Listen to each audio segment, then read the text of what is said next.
Então, na ação penal 502, 13, 65, 32, depoimento da senhora Mônica Regina Cunha Moura.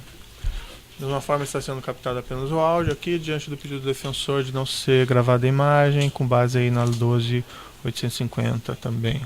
Senhora Mônica, a senhora foi chamada nesse processo como testemunha, e além disso existe a informação no processo que a senhora celebrou um acordo de colaboração com a Procuradoria-Geral da República. É isso mesmo, não é? É isso, é verdade. Senhora Mônica, tanto na condição de testemunha como na condição de ter celebrado esse compromisso, a senhora está aqui obrigada apenas a dizer a verdade. Se a senhora faltar com a verdade, a senhora responde por um crime equivalente ao falso testemunho, além do que a senhora perde os benefícios desse seu acordo, certo? Ok, certo. Excelência, pela ordem, eu gostaria também de apresentar a contradita, não só pelo fundamento já apresentado anteriormente, que é o fato, com devida vênia, da testemunha ter interesse na versão que está sendo discutida nos autos. Além deste fundamento já apresentado, a denúncia ela é assinada pelo Dr. Diogo Castor de Matos, sendo que a testemunha teve assessoria jurídica do escritório de Elivar de Matos, que é também irmão de um dos procuradores que assina a denúncia. Então, agrego este fundamento para apresentar a contradita. Alguma consideração? O Ministério Público não vislumbra nenhum tipo de parcialidade nessa testemunha, prestar depoimento e dizer a verdade dos fatos, como ela já prestou compromisso perante o acordo de colaboração, no momento de firmar o acordo de colaboração, já homologado inclusive pelo Supremo Tribunal Federal.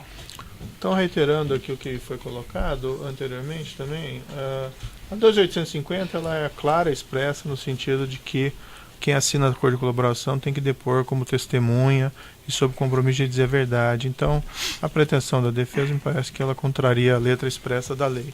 De todo modo, isso não impede que seja questionada a credibilidade. No que se refere à questão de um suposto relação entre advogado e o procurador, eu não vejo nexo com contradita. A defesa, se quiser que apresente algum questionamento e esclareça qual que é a relevância jurídica para esse processo. Mas quanto ao depoimento, não vejo relação. Certo? Então, senhora Mônica, superadas essas questões, mais uma vez eu reitero à senhora o seu compromisso de dizer verdade aqui nesse processo. Também vou colocar claro para a senhora que o que interessa aqui à justiça é a verdade. A senhora não está aqui nem para confirmar a acusação, nem para confirmar uma tese da defesa. O juiz só quer saber da verdade dos fatos, certo? Certo. Então a senhora não deve aí exagerar, a senhora não deve também excluir nada que seja do seu conhecimento. Se a senhora não souber algo que lhe foi indagado, a senhora diga simplesmente que não sabe, Okay. certo? Certo. Ministério Público. Boa tarde, senhora Mônica, Boa tudo tarde. bem? Senhora Mônica, antes de tudo, informa a senhora que um depoimento que o senhor prestou no processo 505.492.88.2016 foi juntado a esses autos no anexo 408 do evento 2. O senhor confirma o teor daquele depoimento que o senhor prestou anteriormente ao Dr. Juiz Moro? Sim, enfim. Ok. Qual que é a profissão da senhora, doutor? Eu sou empresária na área de publicidade. A senhora e seu marido trabalharam junto numa empresa chamada Polis, não é isso? É nossa empresa. Qual que era a atividade realizada pela empresa? Marketing político, produção e criação de campanhas políticas. Ok. E como era a divisão de atribuições entre o senhor e seu esposo? Entre a senhora e seu esposo, desculpa. O João sempre cuidou da parte criativa, estratégia política, condução de produção, enfim, a parte de criação. E eu sempre cuidei da parte operacional e financeira da empresa. Ok. Nessa atividade aí que a senhora colocou de marketing político, é isso? Uhum.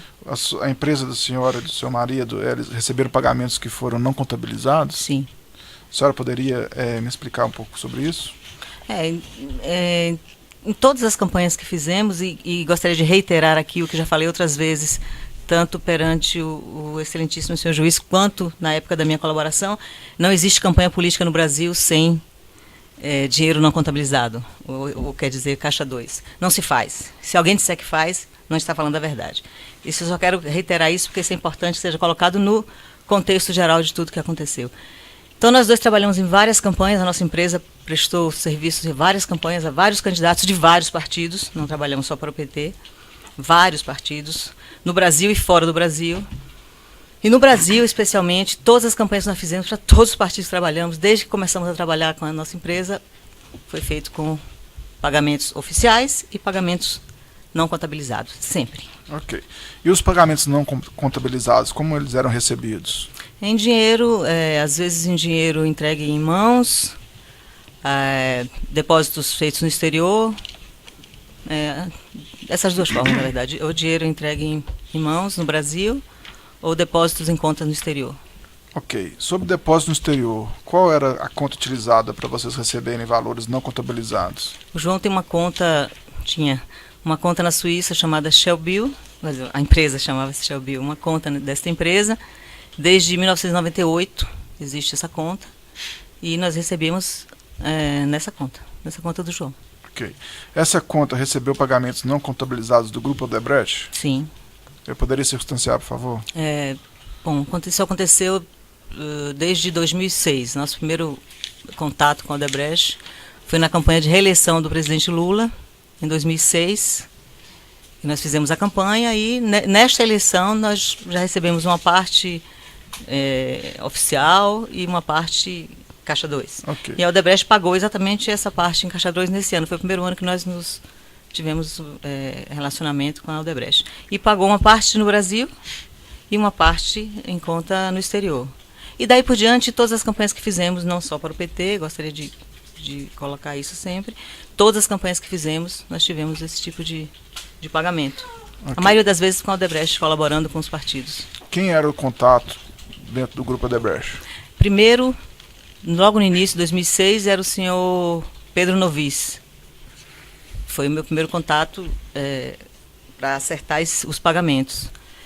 Logo depois, acho que se não me engano em 2010, mais ou menos, talvez um pouco antes, 2010, a campanha de 2010, o Novis saiu, pelo menos do meu circuito, não sei se ele saiu da empresa ou não, e me foi apresentado o senhor Hilberto Mascarenhas.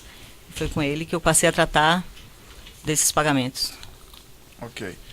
Mais alguém além deles? Não, assim, o contato, quando eu digo contato de acerto, né? A pessoa que comandava, digamos assim. Quer dizer, eu imagino que a ordem devia vir lá de cima, de Marcelo, eu não sei de quem, nunca tive contato com ele. Mas o meu contato era com o Hilberto como diretor. Depois ele me passava para uma pessoa chamada Fernando Migliatti, que era um operador. Ele operacionalizava os pagamentos junto comigo, como é que ia ser, onde é que entregava, datas, enfim, a parte prática. Então eu tive contato com o Hilberto e com o Fernando Migliatti, apenas. A senhora conheceu Ana Maria Lúcia? Sim, conheci. Lúcia. No escritório da Odebrecht, sim. E Maria Ângela? Lúcia. Ângela também, E sim. qual que era o tipo de contato com ela? Eventualmente, quando eu precisava falar com o Hilberto, eu entrava em contato com Maria Lúcia. Às vezes ela me avisava de pagamentos, de datas, que eventualmente podia mudar alguma coisa do que eu tinha acertado pessoalmente. Ela às vezes entrava em contato para me avisar, enfim, alguns contatos assim esporádicos, mas durante todo o período em que tivemos esse contato com a Odebrecht, eu sempre falava com Maria Lúcia. Ângela muito menos, Maria Lúcia mais. Ok, e esses contatos com ela eram para pagamentos não contabilizados? Sim, esse pessoal sim, que o senhor sim. mencionou, Sim. Migliatti, Hilberto? O nosso contato com a Odebrecht era só isso, só esse exatamente. Eles faziam os pagamentos de Caixa 2 da parte da campanha que não era contabilizado, que o partido não podia ou não queria pagar por dentro, como se chamava. Ok. Então eles diziam que era uma colaboração da empresa, que a empresa estava colaborando com o partido e que pagaria a parte não oficial. Ok. Os pagamentos do Grupo Odebrecht foram feitos no interesse das campanhas do PT? Sim, várias campanhas do PT. Na verdade, com o Grupo Odebrecht foi só as campanhas do PT, porque a partir de 2006, com a vitória da campanha de reeleição do presidente Lula, nós passamos a fazer várias campanhas para o PT. Em 2008 nós fizemos campanha da Marta Suplicy, em 2010 a Dilma e assim por diante. Então, foram várias campanhas do PT. Ok. E quem que era o contato no Partido dos Trabalhadores? O principal, quer dizer, o negociador era o Palocci, era com quem eu conversava sobre valores e, enfim, fechava os contratos. E depois disso, normalmente Bom, aí depende da campanha. Vacari, às vezes, o Felipe, se não me engano, em 2006, o tesoureiro da campanha era o Felipe, e aí com ele. Mas normalmente o Vacari. A pessoa que eu tinha mais contato dentro do PT era com o Vacari. E era tratado com eles esses assuntos das doações não contabilizadas? No caso com ele, os dois assuntos, tanto da parte oficial, contabilizada, quanto também da parte não oficial, era tratado com ele. Ok. foi apreendida uma planilha denominada Planilha Posição Especial Italiano. Você se recorda dessa planilha? Uhum, e qual que era a circunstância dela? Eu recordo da planilha porque eu tive conhecimento dela já aqui em Curitiba, claro. Eu não conhecia a planilha antes, nunca me foi mostrada. Então eu conheci a planilha daqui de quando eu fui presa em Curitiba, que saiu nos jornais, enfim, todos os lugares. Antes não, eu não sabia de planilha nenhuma. A senhora participou da campanha de reeleição do presidente Lula? Sim. E qual que foi o trabalho que vocês fizeram? A campanha, toda a parte de comunicação da campanha, toda. E receberam pagamentos não contabilizados em razão disso? Sim, também. Poderia circunstanciar, por favor? Valores, doutor, Não precisa ser não valores. precisa valores, né? Porque são 12 anos atrás, eu não tenho, assim, eu sei de... Mas foi isso, nós fomos convidados a fazer, o João foi convidado a fazer a campanha, teve várias conversas com o presidente Lula, com o Palocci, com as pessoas que cercavam ele na época, conversas institucionais sobre a campanha, o que eles queriam, que tipo de campanha poderia ser feita naquele momento. Depois que foi acertado que o João faria, quer dizer, o João aceitou fazer, eu entrei para negociar. E aí me foi dito que seria o Palocci, que eu já conhecia de antes, que seria a pessoa com quem eu ia tratar. E conversei com ele, ele me disse naquele momento que aquele valor não poderia ser todo em Caixa 1, dinheiro oficial, que o partido não tinha lastro suficiente para isso, era o que sempre me diziam. E que tinha uma parte que tinha que ser paga por Caixa 2. E a gente, como era uma coisa quase institucional, a gente acabava aceitando e fazia. É isso. E foi assim, 2006 foi assim também, na campanha de reeleição. Mais uma vez. Vocês fizeram uma campanha em El Salvador, é isso? Uhum, sim. Poderia me dizer, por favor? Em 2009 nós fizemos a campanha presidencial do então candidato Maurício Funes. Era um novato na política e que entrou como um outsider, alguém que jamais ganharia aquela eleição, e a gente acabou ganhando a eleição, ele virou presidente. Essa campanha, esse convite para ir fazer essa campanha em El Salvador partiu de alguém do PT, se eu não me engano, Gilberto Carvalho, que conversou com o João sobre isso, que seria importante ter alguém lá que desse um reforço na campanha, porque era importante ganhar aquela campanha. Há 20 anos que o partido Arena, que é o partido de direita, lá só tem 2 partidos, ganhava as eleições em El Salvador. Sempre ganhou, desde que acabou a guerra, nunca teve outro partido governando. E nós fomos para lá, passamos meses lá trabalhando e ganhamos essa eleição. Mas, na verdade, o convite partiu, não é o convite, vamos dizer assim, nós somos, o PT tinha interesse, claro, não só em El Salvador, como em vários países da América Latina, que a esquerda ganhasse as eleições, e convidou o João achava que o João seria um reforço interessante para fazer essa campanha. E o Partido Trabalhador, de alguma forma, financiou essa campanha? Não. Assim, de alguma forma, sim, porque foi uma campanha difícil, muito, muito, muito difícil, com pouco dinheiro. Um partido mínimo que não tem dinheiro, não tinha, né? Eles agora estão no poder até hoje. E o PT intermediou. Eu negociei com o Palocci isso, inclusive, que a Odebrecht pagaria uma parte dos nossos valores. Foi uma campanha muito barata para os nossos padrões, porque a gente fez mais por... primeiro que seria um case interessante para o nosso currículo, muito interessante. Se ganhássemos, seria muito interessante, como foi. E por vários motivos. Simpatia quando conhecemos o candidato e a mulher dele, uma brasileira, o pedido do presidente Lula, enfim. O pedido do presidente Lula. Porque Gilberto Carvalho disse que o presidente Lula tinha interesse que o João fosse. Ok. E como que foi a participação da Odebrecht? Ela pagou... Ela pagou, na época, $1,5 milhão, que foi a nossa parte que nós cobramos para fazer a campanha. Quer dizer, cobramos uma parte lá do partido, lógico, teve uma parte paga lá pelo partido, a parte oficial, e a parte Caixa 2 foi paga pela Odebrecht e foi intermediado pelo Palocci. Seria a Odebrecht que pagaria esse valor, $1,5 milhão. Ok, sem mais perguntas, excelência. Você de acusação tem perguntas? Os defensores têm perguntas? Eu me viro para lá, não sei. Tem perguntas? Fica assim? Boa tarde, Boa tarde. senhora Mônica.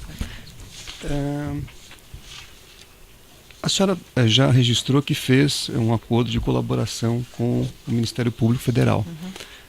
A senhora também é colaboradora em outros países? Não, oficialmente não. Não tenho colaboração. Não, né? Não. senhora tem tratativas em outros países? Não. Perfeito.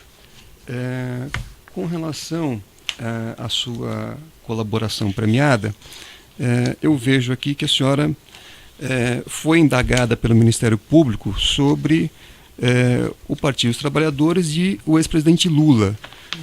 A senhora também foi questionada em relação a outras campanhas que a senhora chegou a fazer? Outras que não do PT? Você Sim. está perguntando? Sim. Desde que eu comecei, nessa colaboração eu citei todas as campanhas que fizemos desde 2002. E aí, nesse período, tivemos outras campanhas que não do PT também. Sim. E nós contamos também. E a senhora começou a atuar nessa área em 2002? Não, eu atuo nessa área há muitos anos já. Não vou dizer quantos que pega mal para mim. Mas nossa empresa surgiu em 2002. A empresa Certo. Polis Propaganda, criei com o João em 2002. Então, a partir daí é que eu passei a coordenar a parte financeira. Antes eu era um funcionário, eu trabalhava para vários marqueteiros do país. Certo, Eu mas fazia também na campanhas, área mas de não como campanhas. dona. Sempre na área de Política. campanha. Sim, eu trabalho há muitos anos na área de campanha política. Certo. Na área de criação. Depois é que eu passei a ser administradora. Certo. Com relação a essa campanha de El Salvador que a senhora fez referência, a empresa da senhora foi remunerada para fazer essa Sim, campanha? foi remunerada. A empresa da senhora era a Polis. A Polis. Polis. A senhora chegou a ter contato com o advogado Rodrigo Tacla Duran? Não, nunca ouvi falar nele agora pela imprensa, agora quer dizer, dos 2 últimos anos pela imprensa. Certo. Não conheço, não conhecia, nunca tinha ouvido falar na vida.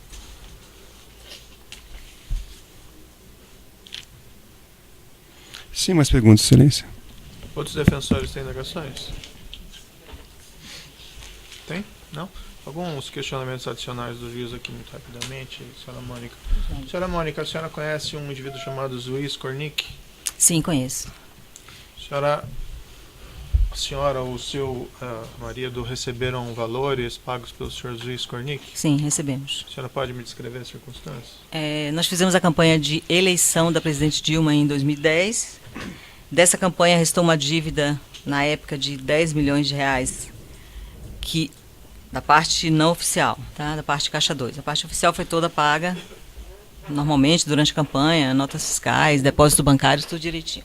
Da parte não oficial ficou uma dívida, o PT ficou com a dívida com a gente de 10 milhões de reais, e que passou 2011, não pagava, 2012 quase todo e não pagava, e eu cobrando de todo mundo que eu podia cobrar, as pessoas com quem eu falava sobre dinheiro, que era basicamente o Palocci e o Vacari.